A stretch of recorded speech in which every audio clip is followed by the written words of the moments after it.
Je vais vous raconter mon témoignage de guérison. Entre autres, j'ai été guérie souvent par le Seigneur, mais lorsqu'on s'est mariés en 1999, cette année, on célèbre notre 25e anniversaire de mariage. Mmh. Et puis, 25 ans par le fait même dans le ministère. Lorsqu'on s'est mariés, j'avais commencé à avoir des malaises au ventre, mais sans, j'y accordais pas trop d'attention parce que je pensais que c'était relié au stress de la préparation du mariage. Mmh mh. Et puis, dès qu'on s'est mariés, en fait, j'ai commencé à avoir des gros maux de ventre et puis des crampes, vraiment des symptômes vraiment, tu sais, j'avais des ulcères ou des aftes dans la bouche. Et puis, donc, j'ai consulté un médecin et puis j'ai passé des tests. Ça a pris du temps avant que je reçoive les résultats. Et puis, d'une manière très maladroite, j'ai appris le diagnostic. Et puis, le diagnostic est tombé, puis c'était maladie de Crohn. Tu dis c'est maladroit, je me souviens plus pourquoi? Ah, c'est parce que j'étais allée à la clinique parce que je m'étais coupé le doigt avec un pot. Donc, Mmh. j'avais eu des points de suture. Et je suis allée faire enlever les points de suture. Et là, le médecin qui me connaissait très bien dit: «Oui, eh bien, tu es venu souvent à la clinique, je sais que tu as passé des tests. Est-ce que ton médecin de famille t'a donné les résultats?» J'ai dit: Non. Euh, et puis, en fait, il croyait. Je me suis un peu devancée, mais en fait, il croyait que je les avais reçus. Mmh Et mh. puis, bref, j'ai appris juste là comme ça. Ben, j'ai vu qu'il était très mal à l'aise. Et puis, il m'a dit: ben, en fait, c'est quand même spécial Que tu sois pas au qu'elle courant? m'a pas informée, mais il dit: «C'est le Crohn». Bref, j'ai trouvé ça plus malaisant pour lui, en fait, que et puis, pour moi, ça m'a fait un état de choc parce que j'étais quand même vraiment, jeune dans le message de la foi. Donc, Mmh mh. tu m'as introduit vraiment à des ministères de foi. Pour moi, j'avais, pas du tout été exposée à ça. Mmh mh. Pour moi, c'était vraiment plus les choses, de tradition. Donc, à ce moment-là, je me souviens, dans la voiture, je me suis dit: «Ben, en fait, je sais que ma seule solution, c'est Jésus». Mmh mh. Et puis, je t'ai raconté ça, je suis arrivée à la maison, je t'ai dit le diagnostic. En fait, la maladie de Crohn, pour ceux qui savent pas c'est quoi, c'est une maladie gastro-intestinale, auto-immune où, en fait, la paroi des intestins est attaquée et devient, perméable et c'est plein d'ulcères. Et c'est très douloureux, ça saigne, on devient anémique, très, très faible. Une explication que j'ai déjà entendue, c'est que quand c'est douloureux, c'est comme des couteaux dans l'estomac. Ouais, ouais, c'est pas mal ça. C'est assez Et donc, il y a désagréable. plein de symptômes qui viennent avec, donc que je vais vous passer. Mais en fait, et puis ça devient vraiment difficile au quotidien de juste manger Puis normalement. ceux qui vivent vraiment cette maladie, ils doivent Mm. avoir comme une diète spéciale, en fait, en temps normal, hein? En temps normal, et puis les gens vivent avec une Mmh mh. médication, et puis ça vient par crise. Donc, une crise peut durer des semaines ou des mois, avoir un petit temps d'accalmie, et puis ça peut revenir. Ça peut fonctionner comme ça. Donc, moi, je à ce moment-là, donc l'Internet, en 1999, on fonctionnait pas trop avec l'Internet. Donc, je suis pas allée à la bibliothèque pour chercher des livres là-dessus. Pour moi, ce que j'ai voulu faire dès le début, c'était de voir ce que Jésus a dit, ce que Mmh mh. Dieu disait à propos de ça. Et Mmh mh. donc, moi, je me suis plongée à fond dans le message de guérison, le message de foi, et pour vraiment découvrir que c'était le cœur de Dieu, Mmh que mh. je vive pleinement, Mmh mh. en santé, et que la maladie, vraiment, c'était pas pour m'enseigner, Mmh mh. mais que c'était vraiment une arme forgée par le diable pour me ralentir, Mmh mh. pour me freiner dans ma destinée, pour me faire mourir avant mon temps. Mmh. J'ai lu un livre d'un chrétien qui a été guéri par la parole, mais aussi par la nutrition qu'il a retrouvée Mmh. dans la Bible. Mmh mh. Et puis lui était vraiment sur le point de la mort avec cette maladie-là. Mmh mh. Et il met même des photos à l'appui dans Ouais. son livre. Je peux vous dire vraiment, ça peut être très destructeur. Mmh mh. Bref, si vous souffrez dans votre corps, si vous connaissez cette maladie ou si vous avez quelque chose de semblable, vous savez de quoi je parle, mais c'est douloureux, c'est difficile. Moi, j'ai dû construire à ce moment-là mon bateau de foi Mmh mh. dans une grande tempête parce que la maladie est venue sur moi vraiment d'une façon très violente. Donc, à Mmh. ce moment-là, c'est sûr que j'ai pris les médicaments parce que je souffrais beaucoup. Ça m'a fait prendre beaucoup de poids. Et puis, mais ça m'a donné un temps d'accalmie où j'ai vraiment pu plonger mes regards Dans la parole. dans la parole. Et puis, j'ai vraiment découvert que Jésus voulait que j'aie une vie abondante. Et à ce moment-là, en fait, moi, à travers les années, j'ai appris à travers ça qu'il y avait plusieurs façons d'être guéri. Et je l'ai vécu parce que, dans le fond, j'ai vécu plusieurs mois avec cette maladie-là au début. Et donc, il y avait la première fois où j'ai vraiment reçu comme une guérison profonde, c'est justement le frère Bouchard, qui était un ami de ton grand-père, l'évangéliste Fernand Poulain. Et En puis, fait, ça fait que juste pour que les gens comprennent, l'évangéliste Bertrand Bouchard était un ami de mon grand-père, le pasteur Fernand Poulain. Ils étaient amis à l'école biblique, à l'Institut biblique dans les années 50. Et puis, Ouais. c'est le frère Bouchard qui a présenté mon père à ma mère. oui. Donc, juste pour ceux qui connaissent le frère Bouchard, qu'on salue aujourd'hui, en fait, c'est ça. Il a vraiment été un instrument aimé de Dieu dans ton histoire. Et c'est ça. Donc, un matin, je me suis réveillée sachant que le frère Bouchard avait une réunion de réveil et de guérison le soir même. Et je savais que je devais être là. Je savais que Dieu était pour me guérir cette journée-là. Mhm. Et on s'est présenté là-bas. Et puis, bon, C'est bref, une longue réunion. c'est une longue réunion. Finalement, à la toute fin, très tard dans la soirée, le frère Bouchard a prié pour moi, comme j'étais en train de partir. Et il a senti vraiment que, un peu comme Jésus avec la femme à la perte de sang, il a dit qui m'a touché, parce qu'il a senti une force sortir de lui. Il m'a dit que quand il a prié pour moi, il a senti vraiment une force sortir de lui. Il dit Mathilde, t'as vraiment tiré sur l'onction. Et j'ai vraiment reçu, et pendant 11 mois, suite à cette prière-là de foi, je n'ai eu aucun symptôme. Donc, C'était extraordinaire. C'était surnaturel du jour au lendemain. surnaturel, c'était du jour au lendemain, d'un instant à l'autre. Et en plus, je me souviens, maintenant, comme je t'en parle, je sortais de l'hôpital. J'avais été à l'hôpital, et peut-être j'étais sortie la veille. Et vraiment, le moment de cette réunion-là, pour moi, c'était parfait. J'avais été à l'hôpital parce que j'avais eu une grosse crise. On m'avait donné des antibiotiques, des médicaments. Et donc, je retourne à la maison. Et vraiment, j'ai été guérie. Et pendant 11 mois, vraiment, j'ai retrouvé les forces. J'ai retrouvé l'appétit, je pouvais manger, vraiment pas mal tout ce que je voulais, des bonnes choses, évidemment. T'as toujours bien J'ai mangé. toujours, en fait, j'ai des goûts naturellement. J'ai un enclin pour les choses qui sont bonnes pour la santé. Donc, et 11 mois plus tard, là, je ressens des pincements dans mon ventre. Et à ce moment-là, j'étais encore jeune dans ce message-là, l'apprentissage du message, de la guérison. Et là, je me disais, mais qu'est-ce que je fais? Est-ce que Dieu a repris ma guérison? Parce que là, quand tu as vécu ce pincement-là, on était chez une amie chrétienne. Oui. Et puis, elle ne connaissait pas du tout le message, vraiment. Et puis, je me souviens, quand tu as vécu une douleur, là, je me souviens, cette sœur-là nous dit, ou en tout cas, tu peux clarifier, là, mais elle a posé une question. Peut-être finalement que Dieu t'a pas guéri, après tout. Non, mais c'était pas comme... mais qu'est-ce que vous allez faire, là? Qu'est-ce que vous allez faire? Qu'est-ce que vous allez faire? Et Parce que ça, comme cette si... question-là, ça m'a comme fait... ça m'a donné un sentiment de panique, je pense. Mais en fait, c'est comme, vu que là, tu venais de vivre comme une attaque dans sa maison, puis elle voyait ça, là, elle te voyait comme ce que tu étais en train de vivre, mais pour elle, elle n'avait aucune fondation. Donc, est-ce que Dieu a repris la guérison? Oui, c'était quelqu'un qui n'avait pas de fondation. Non, elle n'avait pas de fondation du tout, mais là-dedans. Mais c'était comme, ben voilà, ben là, Mathilde, ben qu'est-ce que vous allez faire? Et puis, si tu te souviens bien ce que j'ai répondu, j'ai dit, on va faire ce qu'on a toujours fait, on va croire Dieu. C'est ça que j'ai dit, on va croire Dieu. C'est ça. Et donc là, je me souviens que j'ai trouvé un petit livret de Kenneth Hagin qui disait « Comment conserver votre guérison? Comment conserver? » Comment conserver? Et ça, vraiment, je l'ai lu à plusieurs reprises. C'est un tout petit mini-livre comme ça. Et c'était très salvateur pour moi. C'était vraiment une ligne de survie. C'était vraiment comme... c'était super appointé. Je l'ai lu. Et vraiment, là, j'ai compris que je m'étais fait... comme que le diable pouvait revenir.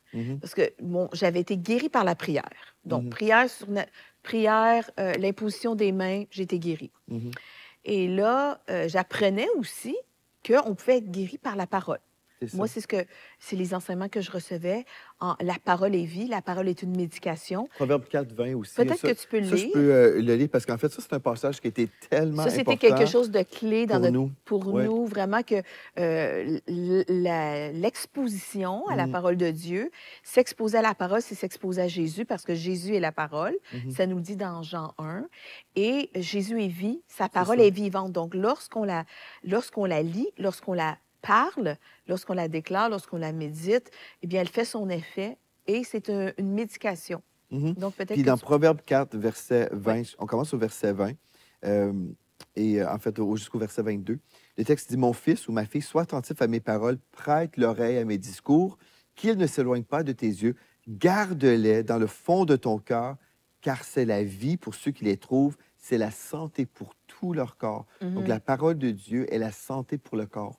Et puis, tu as compris, c'est que là, le frère Bouchard avait pris pour toi, tu avais reçu ta guérison. Après, le diable est revenu, il t'a attaqué dans ton corps. Là, on avait le choix de dire, ah, Dieu a repris la guérison, mais Dieu ne se repent pas de ses dons. Donc, c'était impossible que Dieu a repris la santé ou repris le miracle. Oui. Mais le diable est revenu avec une parce attaque. que le diable rôde, il est comme un lion rugissant, il cherche une proie à dévorer. Donc, il voulait voir où est-ce que j'en étais. Donc, j'étais évidemment dans un processus de croissance spirituelle. Puis là, tu as appris avec le frère Hagin. J'ai appris avec le frère Hagin que le diable pouvait revenir. Et donc, c'était à moi. J'ai reçu une autorité. En tant qu'enfant de Dieu, vous avez reçu une autorité. Et dans le fond, on peut permettre... Ou Dieu permet, Dieu permet ce que nous permettons. Voilà. Merci, c'est ça que je voulais dire. Donc, Dieu peut permettre ce que nous permettons seulement, parce qu'il nous a donné une autorité. Puis je veux juste dire une chose, parce qu'il y a beaucoup de chrétiens qui disent, en fait, dans le monde chrétien francophone surtout, là, on a cette compréhension de la souveraineté de Dieu, mais c'est une compréhension démesurée. Et c'est une des choses qu'on rencontre constamment quand les gens sont malades, ils se disent, ah oui, mais Dieu a fait des promesses ou on a des versets à l'appui. Oui, c'est vrai, Jésus a payé le prix pour qu'on soit guéri, mais si Dieu décide, on peut tomber malade, il peut utiliser la maladie pour nous enseigner. Dieu a des voies qu'on ne comprend pas forcément et Dieu est souverain, donc il peut faire ce qu'il veut. Et ça, c'est tellement, c'est vraiment ouvrir une porte au royaume des ténèbres si on croit que Dieu va contredire sa parole. Parce que oui, comme on le dit à répétition, et je vais le redire encore aujourd'hui, c'est important, c'est que Dieu est souverain. C'est-à-dire, vraiment, il est au-dessus de tout. Là. Dieu est souverain, il est omnipuissant, omniprésent. Dieu est merveilleux, grand, et nous servons un très grand Dieu qui est tout-puissant. Mais dans sa souveraineté, Dieu a choisi de déléguer à l'être humain une capacité de choisir entre le bien et le mal. Nous ne sommes pas des robots. Et la souveraineté de Dieu, en aucun temps, veut dire que Dieu peut annuler une parole, une de ses paroles. Dans le psaume 138, au verset 2, nous lisons en fait que Dieu se soumet à sa propre parole. Il a établi sa parole. Il a élevé sa parole au-dessus de son nom. Donc, Dieu s'est placé sous sa parole. Donc, Dieu ne pourra jamais mentir. Dieu n'est pas un homme pour mentir. Quand on prend la souveraineté de Dieu et on dit d'une façon détournée, ben, Dieu peut mentir, même s'il nous dit, ben, par les meurtrissures de Christ, nous sommes guéris, ben, ça se peut que ça ne soit pas vrai. Donc, on ne le dira jamais comme ça, d'une façon aussi explicite, mais ça revient à ça. C'est que oui, même si la Bible dit telle chose, ben, au final, puisque Dieu est souverain, il peut faire ce qu'il veut et puis il peut mettre sa parole de côté. Non, ici, on croit vraiment que Dieu va toujours honorer sa parole. Dieu n'est pas un homme pour mentir, il se soumet. Dieu se soumet lui-même à sa propre parole. Donc, si Dieu l'a dit, il va faire ce qu'il a dit. Donc, nous, on peut prendre sa parole comme étant vraiment l'autorité ultime et on croit vraiment que Dieu est digne de confiance. Et c'est ça que ma femme a vécu. Elle a vraiment reçu vraiment l'autorité de la parole de Dieu. Elle a compris également qu'elle pouvait exercer son autorité par rapport aux attaques qui venaient contre son corps. Oui. Et puis, dans le fond, je me suis transformée en guerrière. C'est ça. Quand j'ai compris que Dieu nous avait donné l'autorité de marcher sur les serpents et sur les scorpions, Luc 10, 19, vraiment, je me suis approprié. Il nous a donné le pouvoir de marcher sur les serpents et les scorpions et sur toute la puissance de l'ennemi, et rien ne pourra vous nuire. Et lorsque j'ai saisi cette vérité, il nous a donné l'autorité au-dessus de toutes les dominations. Ça, c'est important, chérie. Voici, je vous ai donné le pouvoir ou l'autorité. Ce que Dieu a donné, il ne va pas reprendre. C'est qu'il nous a donné l'autorité. de marcher sur les serpents Et dans Éphésiens 1 aussi. et les scorpions, sur toute la puissance de l'ennemi, Ouais, et rien ne pourra vous nuire. Mais cette autorité nous a été donnée. c'est Ça ça. veut dire qu'il faut qu'on prenne cette autorité. Comme l'apôtre Paul, quand il a prié le Seigneur là, d'être délivré de l'écharpe dans la chair, qui est un messager de Satan, il a prié à répétition et le Seigneur lui a dit, ma grâce te suffit. Dieu n'a pas dit, je te dis non, Paul. Il a dit, non, mais ma grâce te suffit. C'était pas à Dieu de chasser le mauvais esprit qui venait Exact. contre Paul. C'est à nous de C'était le à faire. Paul, Oui. c'était à Paul de chasser Mm. cet esprit qui venait le tourmenter. En fait, on sait que c'était pas une maladie. Il y a plusieurs chrétiens qui pensent que les charges C'est dans la ça. chair, c'était une maladie, mais le texte dit explicitement c'était un messager ou un ange de Satan. C'est Donc, on ça. sait que c'était un mauvais esprit qui venait attaquer Paul, Oui. pas dans son corps, mais qui suscitait de l'opposition lorsque Paul voyageait, quand il prêchait. Donc, partout où Paul allait, il y avait toujours des obstacles, beaucoup de persécutions. Et puis, c'est là où on comprend que là, il devait prendre son autorité et chasser. C'était pas Dieu qui était pour le faire à sa place. C'est pour ça, le premier C'est texte ça. qu'on a lu aujourd'hui, le texte dit « Guérissez les malades, chassez les démons ». C'est pas Dieu qui va le faire à notre place. Donc, toi, tu as compris ça, chérie, que Oui. tu devais devenir cette guerrière. Et ce que je trouve spécial quand même dans ton histoire, là, c'est que au début, tu as vécu une grâce, la prière d'un aîné, en Oui, fait, c'est du ça. frère Bouchard, c'est en tout cas un ancien dans la foi. Vraiment. Sa foi a fonctionné dans ta vie et ta Exact. foi aussi a saisi la provision d'onction. Mais après, tu as dû aussi développer ta propre foi pour Exactement. livrer le combat. Et ça, c'est une question de maturité. Lorsqu'on Mhm. comprend vraiment, pour moi, c'était de gloire en gloire et de révélation en révélation. C'est ça que ça veut dire de progrès en progrès. Mhm. Et de gloire en gloire, ça veut dire qu'on marche de révélation Mhm. en révélation. Et c'est vraiment Mhm. ça dans ma vie. Et Ouais. j'apprends encore. Et j'aime vraiment le sujet de la guérison. En fait, c'est un message de vie que Dieu m'a donné. Ce qui est spécial, c'est que mon nom, Mathilde, ça veut dire force au combat. Mhm. Et donc, prophétiquement, je pense que mes parents savaient que j'avais besoin de m'appeler comme ça. Et donc, lorsque j'ai compris vraiment que je pouvais stopper avec la parole les traits enflammés du malin, eh bien là, j'ai fait la guerre. J'ai Mhm. déclaré la guerre au diable et vraiment, ma Bible s'est transformée. Mais déjà, ma Bible avait déjà commencé à se Mm. transformer. Donc, j'ai souligné absolument tout. Moi, tout ce que j'écoutais, tous les messages de guérison que j'écoutais, les livres de guérison que je lisais, et je prenais les versets, je soulignais en rouge Mhm. dans ma Bible. Et lorsque, en fait, j'ai juste à ouvrir la Bible Mhm. et j'ai toujours, parce que ça dit pas de se souvenir. C'est pas le souvenir de la parole qui va changer, mais c'est de la garder dans nos yeux. C'est bon, ouais. Garde-les dans ton cœur, garde-les devant tes yeux, garde-les dans ta bouche. Donc, c'est pas le souvenir de la parole, mais c'est vraiment le fait de l'avoir devant nos yeux et de l'avoir dans notre bouche. Donc, il faut Mhm. constamment Mhm. même si on le sait. Et Ouais. il y a toujours des nouvelles révélations. Et donc, vraiment, j'ai commencé à déclarer la parole de Dieu.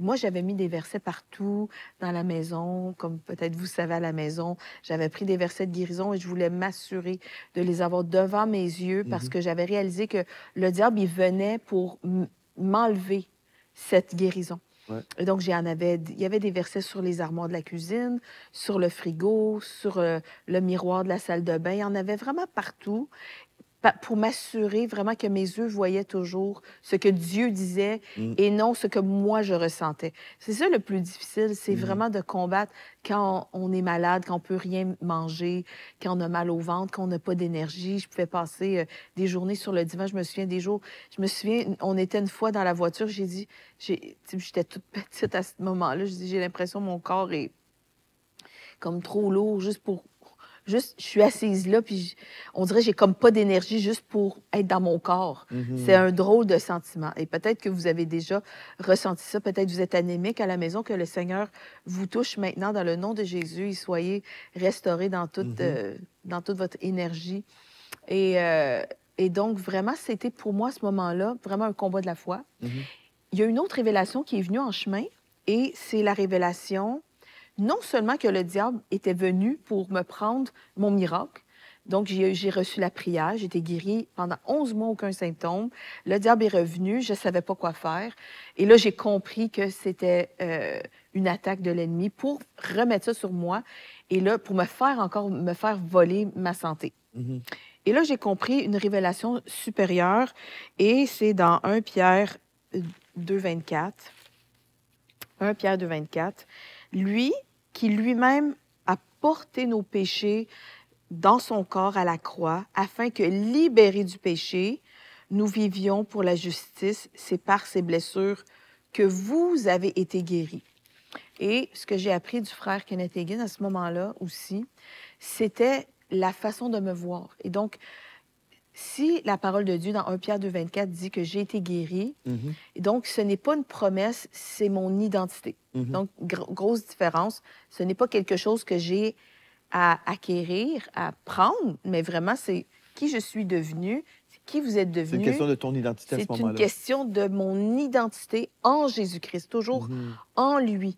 Donc, à cause de la croix, à cause que je suis devenue en lui, si j'ai accepté le Seigneur Jésus dans mon cœur, eh bien, je suis en lui. J'ai donc accès à cette vie abondante et je suis devenue la guérie de l'Éternel. Donc, ce qui m'amenait à une révélation supérieure que je suis guérie, et c'est le diable qui essaie de me rendre malade. Donc, aujourd'hui, à la maison, si vous luttez contre la maladie, donc, ce que le Seigneur Jésus vous dit aujourd'hui, c'est en lui, vous êtes guéri.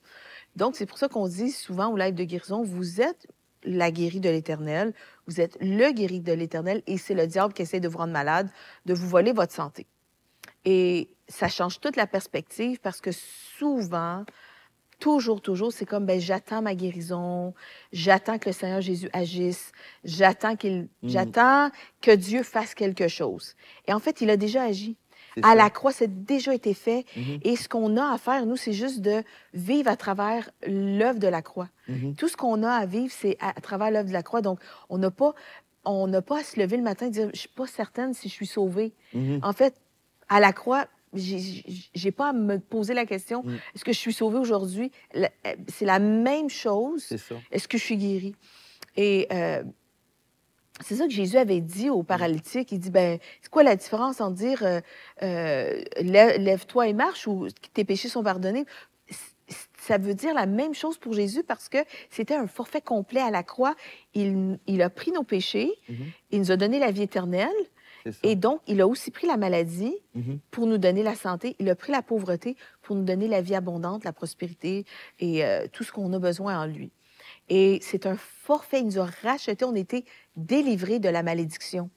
Donc, non seulement avec l'œuvre de la croix, j'ai été guérie, mais j'ai été sauvée, j'ai été guérie et j'ai été rachetée de la pauvreté. Toute la malédiction. Et la malédiction se retrouve dans Deutéronome 28. Pour ceux qui ne connaissent pas, parce que des fois, on parle avec les chrétiens, on va dire, croyez-vous que vous avez été rachetés par le Seigneur Jésus? On dit oui, mais là, après, on va préciser, racheté de quoi? Ben, et on sait pas. De mes péchés. Oui, mais ça, c'est juste une partie. Puis c'est vraiment important de prendre le temps de voir c'est quoi la malédiction, parce que si je ne comprends pas c'est quoi la malédiction, je vais avoir du mal à voir les bénéfices, en fait. Parce que Deutéronome 28, versets 1 à 15, en fait, vous allez voir c'est quoi la bénédiction. Et à partir du verset 16, j'imagine, là, ou 15, bref, chérie, tu vas aller voir. Mais en fait, la deuxième partie de Deutéronome 28, jusqu'à la fin, vous allez voir c'est quoi la malédiction. Et dans Galates 3, 13 et 14, en fait, la parole de Dieu nous dit que Christ nous a rachetés de la malédiction de la loi afin que la bénédiction d'Abraham est pour les païens, son accomplissement, Jésus-Christ. C'est-à-dire qu'il faut que je comprenne que j'ai été racheté de quelque chose pour quelque chose. Le rachat, c'est pas juste le pardon des péchés. Le rachat, c'est être totalement racheté, complètement. Toute notre personne, là, on a été totalement racheté par Jésus-Christ. C'est comme si on était des esclaves vendus au péché et Jésus nous a rachetés pour qu'on lui appartienne. Et quand il nous a repris, il nous a guéris, il nous a pardonné, il nous a pourvus, il a pris les vêtements sales, il nous a donné des vêtements de propreté. Au lieu d'être dans le manque, il nous a nourris, il nous a donné la provision. Il nous a rachetés, littéralement. Oui. Je me souviens, on était avec des amis à l'époque. J'étais au début de mon combat contre la maladie et je comprenais pas ces choses-là. J'avais pas l'image. Je me voyais pas comme Dieu me voyait à ce moment-là. Et la personne m'a demandé, j'avais une conversation avec une amie, mais qui était vraiment dans la tradition. Et moi, de tout mon cœur, vraiment, je m'accrochais au message de la foi. Je m'accrochais vraiment au message de la guérison. Et en côtoyant cette personne-là, ça venait vraiment mettre ça venait teinter ma vie d'incrédulité, de doute. Ça venait toujours semer Des questions, un là. esprit contraire vraiment. Et j'étais pas à l'aise avec les échanges que j'avais avec cette personne. Elle me disait, ben là, elle dit, tu crois pas, Mathilde, que tu devrais maintenant accepter la maladie? Je sais pas pourquoi tu essaies comme de résister à qu'est-ce que Dieu veut faire dans ta vie. Et je veux vous dire aujourd'hui, Wow, c'est horrible, hein? moi, nous Mmh. avons prié d'être délivrés de ces amis parce que c'était devenu toxique pour nous. Mmh. Et peut-être vous avez quelqu'un de toxique dans votre vie qui vous empêche vraiment d'aller plus haut. Vous devriez vous entourer de gens qui vous amènent vraiment vers le haut. Vous avez besoin d'amis qui vont vous porter et qui vont ouvrir le toit et qui vont vous descendre, qui vont croire avec vous et qui vont croire que Jésus va vous guérir. Et si vous connaissez cette Mmh. histoire-là, et vraiment, j'ai jamais, je propose pas de parler méchamment à vos amis, de les chasser méchamment de votre vie, mais il y a des personnes vraiment que j'ai choisies. J'ai dit, Seigneur, j'ai besoin que tu éloignes ces personnes-là de ma vie C'est Dieu qui l'a fait, et là. c'est Dieu vraiment Mmh. qui l'a fait. C'est genre, les gens se sont juste éloignés de nous naturellement, mais cette personne-là m'encourageait à accepter la maladie, de juste ne pas me battre. Mmh. Et moi, c'était contraire à ce que je disais. Et vraiment, dans mon esprit, lorsque j'entendais ces choses-là, ça m'attristait.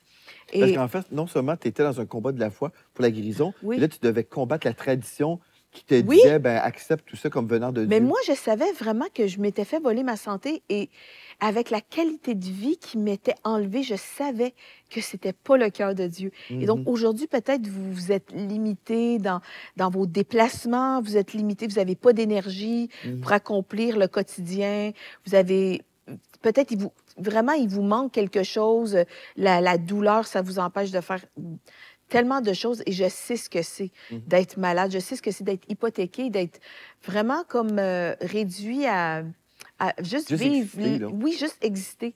Et je sais que je sais que je sais que ça, ce n'est pas la vie abondante. Jésus est venu pour vous donner la vie abondante. Mmh. Mais le diable vient pour voler, égorger, détruire, et je sais c'est quoi. Il vient vous voler votre temps, il vient vous voler votre énergie, il vient voler votre destinée. Lorsqu'on est malade, je peux vous dire, Dieu ne nous enseigne pas de cette manière-là, il nous enseigne par sa parole. Ouais. Et donc, non, j'ai rien appris.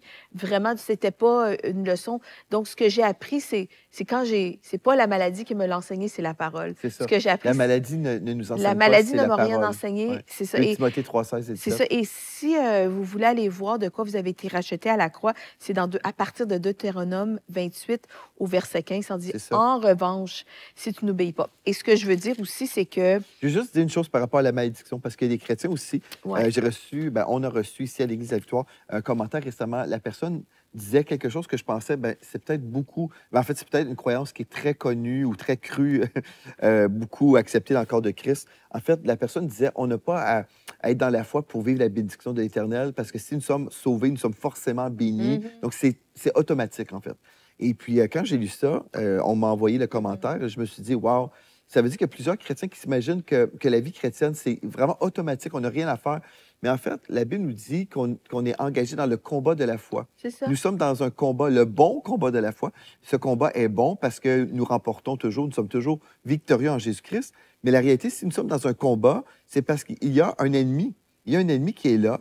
Donc, tu as mentionné, le diable est comme Un un lion lion rugissant. rugissant, cherchant qui il va dévorer. Mhm. Et puis, en fait, la réalité, c'est que le diable réussit. Il dévore une multitude de chrétiens qui vivent sous leurs privilèges. Ouais. Donc, nous sommes automatiquement bénis en Jésus-Christ, dans le sens où nous sommes bénis en Jésus-Christ dans les lieux célestes. Donc, nous sommes spirituellement bénis. Ça, c'est notre position en Christ. Mais dans notre condition humaine, on doit Mhm. livrer le combat de la foi pour C'est ça. l'expérimenter. Ouais. Parce que si on n'empêche pas le diable de venir nous voler notre santé, on peut être béni en Jésus-Christ et le guéri de l'Éternel et en même temps vivre physiquement malade, vivre dans le manque. On peut vivre plein de choses parce que le diable vient nous attaquer. Et même si en Christ, nous sommes bénis, c'est vrai, nous sommes bénis en Christ. On le croit, je le prêche. Nous sommes bénis en Jésus-Christ. Mais je dois vraiment utiliser mon autorité spirituelle et livrer le combat de la foi parce que le diable peut revenir nous attaquer. Exact. Et c'est ça, si on veut voir comment être béni, dans Deutéronome 28, versets 1 à 14, vous prenez le temps, vous voyez, en fait, c'est quoi la bénédiction. Et une chose importante par rapport à tout ça, on ne livre pas le combat de la foi avec la vision de l'ancienne alliance. Le texte commence, pardon. Le texte dans Deutéronome 28 nous dit au tout début, si tu obéis à la voix de l'Éternel ton Dieu en observant et en mettant en pratique tous ces commandements que je te prescris aujourd'hui, l'Éternel ton Dieu te donnera la supériorité sur toutes les nations de la terre. Voici toutes les bénédictions qui se répandront sur toi et qui seront ton partage lorsque tu obéiras à la voix de l'Éternel ton Dieu. Et là, on retrouve toutes les bénédictions. Maintenant, pour nous, aujourd'hui, Oui, c'est ça. à cause de la croix, cette partie-là, si tu obéis à la voix de l'Éternel ton Dieu, en fait, il y a des chrétiens qui disent, un instant, ce texte-là ne nous concerne pas parce que, en fait, ça serait de dire aux chrétiens qui doivent vivre sous la loi, qui doivent être dans la performance et marcher dans l'obéissance au commandement de l'Éternel. En réalité, ce qu'on devrait comprendre à partir de Deutéronome 28, c'est que, en fait, puisque nous sommes en Jésus-Christ, qui, lui, a parfaitement accompli la loi, si je suis en lui, j'ai obéi à la parole de l'Éternel. Donc, déjà, ça, c'est simplement à partir du verset 3 jusqu'à 14, là, si je suis en Jésus-Christ, C'est déjà tout accompli. c'est déjà accompli. Exact. C'est déjà Et accompli. c'est les bénéfices qu'on a reçus. En C'est fait, ça. ce qu'on lit dans Deutéronome 28, ce sont les C'est bénéfices ça. de la bénédiction. C'est toutes les choses que ça implique, la protection surnaturelle, les finances bénies, nos enfants bénis, tes entreprises, le travail de tes mains. Mhm. Vraiment, c'est tout. Dieu va faire fuir nos ennemis. Mhm. Et vraiment, c'est tous les privilèges de la bénédiction, mais on doit y croire. C'est Et ça. pour terminer mon histoire, Oui, si ça vous intéresse, ben oui. c'est que, en fait, c'était de gloire en gloire et de révélation en révélation. J'ai compris non seulement que le diable voulait vraiment m'enlever ma santé, il Mhm. voulait venir contre moi, mais j'étais la guérie de l'Éternel et c'est le diable qui essaie de me rendre malade. Donc, vraiment, c'était pour moi un combat de la foi. Ça a pris plusieurs années Mhm. et vraiment, c'est avec la parole. Mais tu es devenue cette guerrière, et puis j'aimerais ça que tu racontes l'histoire quand on était venu au Québec. On habitait en Alberta parce qu'on était en service dans un ministère en Alberta, Miracle Channel. Et puis, 2 fois par année, on venait au Québec pour voir la famille. Pour ceux qui ne connaissent pas le Canada, l'Alberta, c'est vraiment l'autre bout du pays. Ça prend 4 heures d'avion s'y rendre à partir du Québec. Donc, c'est quand même loin, c'est pas à côté du tout. Et puis, ma femme voulait voir la famille, c'est normal. Moi aussi, je voulais voir la famille. Donc, on venait au Québec 2 fois par année, l'été et dans le temps de Noël, on venait voir la famille. Et puis là, on était à la maison chez mes parents. On avait prévu de passer une belle journée au zoo en famille. C'est une belle journée avec nos filles. On était pour avoir une belle journée juste de vacances, en fait. Et je travaillais tellement à la chaîne de TV Miracle Channel. On avait vraiment besoin de repos. Et puis, on avait très peu de temps en famille, de repos comme ça. Et le diable voulait nous voler, en fait, une fin de semaine. Oui. Et donc, on avait prévu cette belle journée au zoo et bon, c'est en chemin, c'est après quelques années de lutte contre la maladie. Donc, ça venait et ça partait. Comme Tu avais des attaques. j'avais des des fois. attaques, mais par contre, qu'est-ce qu'il faut savoir, c'était que avec le combat de la foi, avec la parole, j'ai déclaré, ça durait. Vraiment, je résistais. La parole de Dieu nous dit résistez au diable et il fuira loin de vous. Donc, j'ai appris à résister. Donc, je sentais les symptômes venir sur moi et je disais à haute voix, Satan, non. Je te résiste. Et là, je tenais ferme. Je me souviens, des fois, j'étais dans mon lit et je parlais aux maux de ventre. Et je disais, ah ben là, non. Mhm. Et non, je te résiste. Et vraiment, je refusais que le diable vienne me voler. Mhm. Et ça durait de moins en moins longtemps. Donc, les attaques pouvaient durer peut-être 2 mois, duraient quelques semaines, et ça partait, j'étais bien pendant quelques temps. Et là, des fois, en fait, j'étais rendue habituée, je savais à quoi ça ressemblait quand ça venait sur moi. Mhm. Et une journée, j'étais incapable. On était au Québec, les filles étaient vraiment petites, et puis il y avait vraiment, vraiment hâte d'aller au zoo. Il y avait peut-être 4 ans, 1 an ou 5 ans, 2 ans, là, quelque chose comme ça. Et puis, j'étais tellement en douleur que j'étais incapable de plier mon corps pour sortir du lit. Mhm. Donc, j'ai roulé Mhm. en bas du lit et je t'ai demandé d'aller me chercher Ouais. La Healing School de Gloria Copeland. un DVD de Mhm. guérison. Mhm. Et je l'ai avancé à la toute fin pour écouter la prière. C'est ça. Et j'ai reculé, j'ai écouté cette prière-là au moins 4 fois. Mhm. Et puis, j'étais dans la chambre, là, j'ai dit, là, on va au zoo. Parce que là, quand tu m'as vu dans mon état, tu as dit, ben non, la journée est ruinée. Moi, là, il y a une sainte colère qui est venue sur moi. Mhm. Quand j'ai vu dans l'état dans lequel j'étais, il y a Mhm. une sainte colère qui est venue sur moi. Et là, j'ai dit, Satan, tu me voleras pas cette journée-là. Je refuse de me faire voler. Mhm. C'était prévu. Les enfants ont hâte. On a tous hâte. Et je m'en vais au zoo aujourd'hui. C'est écrit Mhm. dans le ciel. Mhm. Et j'ai écouté cette prière de foi avec La sœur Gloria. la sœur Gloria. Je l'ai répété et je l'ai reculé vraiment. J'ai commencé à faire ce que j'étais pas capable de faire, c'est qui était de me plier. Donc, j'étais debout devant la télévision et plus j'écoutais la prière et je priais en langue et je priais avec elle, et plus j'étais capable de me plier. Et là, jusqu'à la fin, j'étais capable vraiment de me plier en deux comme ça. Mhm. Et tu es rentré dans la chambre et j'avais vraiment comme une visitation, là, si tu veux. J'ai vraiment senti l'Esprit de Dieu venir sur moi. Et tu pensais que j'étais comme très, très, très En malade, douleur, ouais. en douleur, mais non, au contraire, vraiment, j'étais tellement bénie. Vraiment, je sentais la présence de Dieu sur moi et tous les symptômes sont partis. Et vraiment, j'ai dit, habillez-vous, préparez-vous, On s'en va au zoo. on s'en va au zoo et vraiment, c'est là où vraiment, j'étais tellement contente parce que Jésus est venu pour nous donner la vie abondante. Mais si c'est les violents qui se saisissent du royaume. Et le royaume qu'on a reçu, vraiment, entre autres, une des choses qu'on a reçues, c'est de vivre, le privilège de vivre dans la santé divine. Et Mhm. ça, j'ai refusé de me faire voler cette journée-là. Et toute notre vie, des fois, on est juste comme des carpettes et on subit la maladie, Mhm. on subit les symptômes. Et vraiment, aujourd'hui, je suis là pour vous dire que vous n'avez pas à subir. Vous avez l'autorité de résister au diable et il va Amen. fuir. Comme on résiste au péché, on a le privilège, on a l'autorité et le droit et le devoir.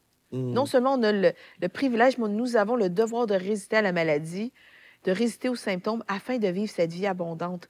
Sinon comment est-ce qu'on va briller si on ressemble Mhm. à toutes les autres personnes qui n'ont pas Christ? C'est ça. Et donc, un des privilèges qu'on a, c'est de marcher dans la santé divine. Et donc, pour moi, c'était vraiment un chemin de... C'était comme les lépreux. J'ai été guérie en chemin. Jésus a Amen. prié pour eux. Et en chemin, ils furent guéris. Mm. Et il y en a un qui est venu remercier le Seigneur Jésus. Et je veux vraiment remercier le Seigneur Jésus pour sa parole. Et c'est pour dire que vraiment, les crises sont venues de moins en moins Fréquente. fréquentes, de Mm. moins en moins fortes. Et je me souviens, une fois, j'étais dans la cuisine et j'ai juste senti quelque chose venir sur moi. C'est comme, pour moi, ça venait comme un Comme un petit vent. mal musculaire, une espèce de grippe musculaire, je ne sais pas comment l'expliquer, mais je savais qu'est-ce que ça représentait. Et j'ai fait, oh non! J'ai dit, en est pas question, tu t'en vas tout de suite. Et vraiment, c'est comme, je sais reconnaître. Avec les années, ça a pris plusieurs années, mais vraiment, c'est plus jamais revenu. Je peux vous dire, je mange toute la nourriture que je veux. Je n'ai pas de maux de ventre. Je suis en santé. Mhm. Et ça ne veut pas dire qu'il n'y a rien. Oui, il y a des choses qui sont venues contre moi, mais vraiment, je fais ce que Et j'ai appris de tu as faire. toujours livré le combat de la foi. J'ai Parce toujours que le livré le diable a combat de la... toujours, il a toujours essayé de Il revenir, n'a en fait. pas arrêté non plus. Ben non, le diable il va rôder comme un lion rugissant. C'est ça que la Parce que parole de Dieu nous dit. c'est Le seul ça. moment où on va être totalement libéré des attaques du diable, c'est quand on va être au ciel. Parce qu'il n'a pas le Exactement. droit de rentrer au ciel avec nous. Mais-